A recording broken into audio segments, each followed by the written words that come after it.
You're watching the Morning Express book review, as always, right here in the book heaven, that is Textbook Center, Sarit Center. And what we try to do here is to open up your reading space, try to introduce you to a few more authors that you haven't met, and authors that you get to critique, to learn, to love their work. And so this is the Morning Express book review. Today we're talking about a book with a very short title, Dust. It's written by Yvonne Owuor, and she promised, or rather I promised not to ask her what this book is about, so Yvonne is here, and I'll try to ask it in a different way. Karibu sana. Thank you very much. Beautiful cover, I must say. Thank you very much. It's a different one from what I read. This is the hardcover. Right. I was just reading your book, and I've been reading it through traffic and all that, but the stage is set at a very fast-paced kind of setting. We getting in, and there's a lot of action already. What sort of a person is Odidi? Odidi is a doomed idealist. Right. He is if you want, the idealist Kenyan young man. I think you run into them. Right. The former rugby playing dreamer who is passionate about this country, right, and whose dreams, in a way, go awry. Right. Reading this book, you can't help notice that it paints a real picture of Kenya. I mean, we've had lots of good books written about Kenya as this wonderful place, home of the Big Five and whatnot. But there's a different story of things are not always that way, right? There's corruption, there's justice, there's crime. And there are people who live, and their lives are, and their stories happen in that kind of setting. Picking your book, and from the first page, that's the kind of feeling you get. What sort of messages are this, and what triggered that kind of, expression? I think to answer the question properly would be to say what inspired the story, and everything of Kenya inspires the story. It's the place I love, but it's also the place that makes me the most furious. Mm-hmm. And living the Kenyan journey, but also finding characters that are drawn from the Kenyan organic experience. Mm-hmm. And so, of course, the environment impacts on the characters as they evolve on the story itself. There's good and there's light and darkness, not just in the country, but in lives as well. And I hope the book does reflect that. Right. Yeah. But when you get to the darkness kind of hits you on the face. Is this Kenya? Is this? What sort of reaction did you expect from your readers when this is how you introduce Kenya? I thought there's something called the integrity of the story. Right. I set out to write a different story, and then a different story finds you. Right. And I think one of the things you learn very quickly as a writer is to get out of the way of the story, so the story can tell itself in so many ways through you. Right. And I think in many ways, the story forced me to go into the places I didn't want to go into. I'm a typical Kenyan in that I want to be an ostrich. I put my head in the sand and I say accept and move on, right? But there's a point in which you have to look into the abyss. You have to look into, you have to open the closet where you've hidden all your skeletons, I think, as a writer. And that felt to be seemed to be the calling of this particular story. Right. Yes. What sort of themes do you have that you said, if I were ever to write a book, this has to be there? If I'm writing Dust, then people need to know about this. Never. Nothing. Right. I set out to write a story, and usually a story, when I set out to write a story, the story starts perhaps with a sound or a moment or a character. A character emerges out of somewhere, and then I follow the character. Yes, and then the themes emerge out of that. Right. Yes. I guess it's no secret that in the prologue, Odidi dies, and that actually sets into motion a whole lot of things, a lot of secrets that had been hidden within the family, and unravel. We're taken back to his village. No, he's taken back to his home, and his home is in northern Kenya, and he's he's a composite Kenyan. We don't really want to, in our obsession with ethnicities, we forget how mixed and blended and blurred we are. How many Kenyans are in so many different places and living amazing lives. So their home is in northern Kenya, in Turkana. And when the family goes there, a lot unravels, and the secrets the father has tried to keep. And the father reflects a lot of the kind of the older Kenyan generation that have tried so hard to hold the closets shut. You know, the closets with all the secrets, with the murders. And they kept telling us, you know, better future, Kenya is golden, Kenya is beautiful, Kenya will be, everything will be wonderful tomorrow. And so the cupboard bursts open. And the ghosts have to be addressed. Yes. Yeah. The reflection, or I mean, if you're a young reader looking at it, a young Kenyan, young adult, probably your his age, and you're trying to connect to that, do you get readers saying, well, I didn't connect to that person, or that's not me?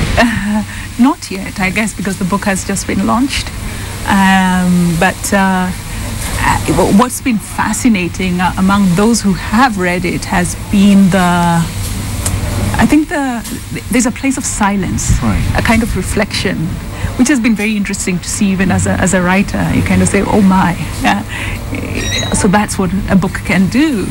And one young person has said, I had no idea. I did not know this part about Kenya. Right. Yes. So that gives you some sort of satisfaction that finally this story is being told.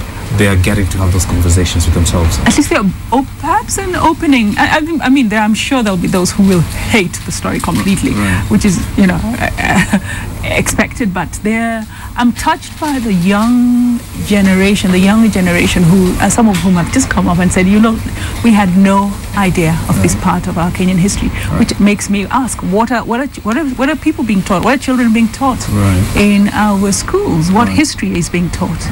Yes. As you start the book, there's the reality that there's injustice, there's crime, life is not perfect. But do we get to a point where you point people to a better Kenya? You point people that this could be? I hope so. I hope so. I'm what do you call it? Unrepentant optimist. And the kind of optimist that realizes that I have to walk through the darkness, not avoid it, and not pretend the darkness does not exist. Not shout, accept, and move on loud enough. Isn't that a hard place to get? Because a lot of people are aware, or they've heard of all these things that we're trying to address. They say, well, we've heard of that. But people don't get to that place that say, we need to go through this. We need to go over it. How do you get someone to that place, a place of silence, as you call it? I don't know, Tunya. I don't know at all. But I think faced with the reality of a lot of things, and I think part of my motivation for this, and I hope people receive it anyway, just as a story of a family coming to terms with a death anyway. But there is the part of the story that, when I was writing it, the sense of urgency that happened to me when after 2007, when we detonated, and with a group of writers, we drove from Nairobi to Eldoret to see, to witness, but to hear. And for me, there was this sense of urgency. I'm thinking and meeting my people. And really, really at that time, it was the realization, these are my people. These are my people. I've got nowhere else to go. This is my community. This is my family. But also thinking that we have so many ghosts in the closet. We need to talk about them. We need to deal with them. We need to exorcise them. Exorcism only happens after you acknowledge that there's a terrible, overwhelming thing that has to be spoken to. Don't say accept and move on. Don't bury it in oaths and silences, because those ghosts do not rest in peace. They wait for the time when they will accumulate and explode. And I love this country too much. I don't want to go anywhere else. And I think for me the sense of urgency that if in the name of God we do not acquire some form of courage to address the things that wound us, and we know they do. I'm terrified of what might happen. Right. Yeah. Yvonne, your book came out at a time when we were celebrating 50 years as a country, and lots of people said maybe there's nothing to celebrate. Others said this is a good time to, try to walk back the steps and try to when did the rain start beating us, And these are hard conversations to have. What sort of audience were you targeting with this book? I think it's very strange. I'd actually hoped the book would be published so much earlier. So there's an incredible convergence of moments and seasons, so that the book was launched in the year of Kenya's 50th anniversary. And yes, I think one of the things we forget about Jubilee and celebration is that before Jubilee, there is the Yom Kippur, the Day of Atonement. Right. We needed to gather and atone and reflect and forgive one another anyway, and ask and call for whatever blessings or graces, whatever is needed to, open a doorway into the place of celebration. We missed the part. We missed the one part that leads to celebration, the atonement, the place of atonement. Right. And turning to one another and just say forgiveness or acknowledging the past, acknowledging the things, the ways we have wounded one another, as well as acknowledging the ways in which we have celebrated and lifted up one another. But I guess it's human to resist the things that make you uncomfortable. Right. Yeah. The creation of characters and the characters you created in your book, do you get to a point where probably this character ran away, it's not what you intended, and they turn out something totally different? Every single one of those characters. Right. I'd intended a totally different book. Right. And I was struggling, of course, with when you're imposing your will on characters can be very stubborn. Right. So they disappear. They have a mind of their own. They completely Right. disappear until I had to get out of their way. And then these characters emerge in a way that I did not expect. How did that change the story? Completely. So it became the story that emerged. Right. Yes. And then, of course, my intention initially was to focus on Odidi's father, Niper. Right. But in the end, when the characters readdressed the issue themselves, the main character turned out to be Odidi's sister, Ajang. Right. What sort of criticisms do you get from your readers? I know it's just been a few months. Yeah. But from friends and fools, you first picked the book. What do they say? Friends are really nice. Right. So they're unreliable critics. But what I have heard from those who don't necessarily know me but want to engage with the work is that quite a few people find my writing style challenging. I use, and also the use of the metaphors I use. A lot of people want to get into the story, just focus on the story. Right.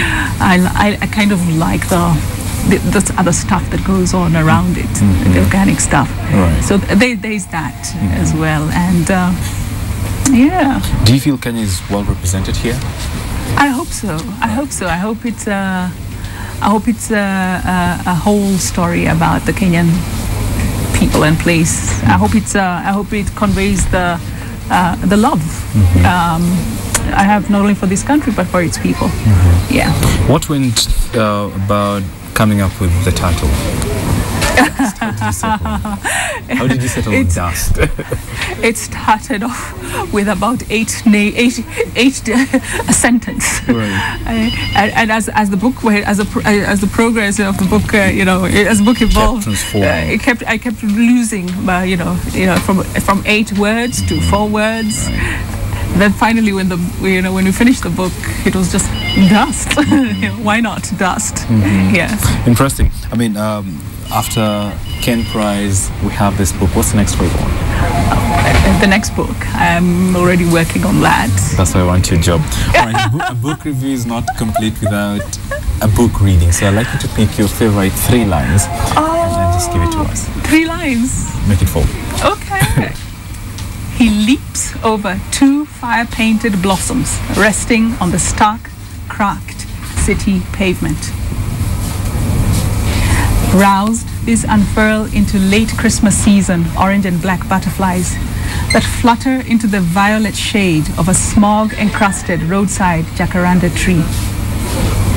A thrum becomes a hum, becomes thumping footsteps, and soon he is entangled in a thicket of jeers and tossed grey, black and brown stones as he flees towards a still distant night. It is said that in combat, some soldiers shoot over their enemies' heads in order to avoid killing them. Some don't even fire at all. Moses Ebewesit Odidi Oganda's fingers tremble on the trigger of an old shiny AK-47. He hurls the gun away with an ugh. The weapon spills across the road, a low-pitched, guttural noise. Yvonne Owuor, the author of Dust, many thanks for making time. Thank you. Thank you so much for your time.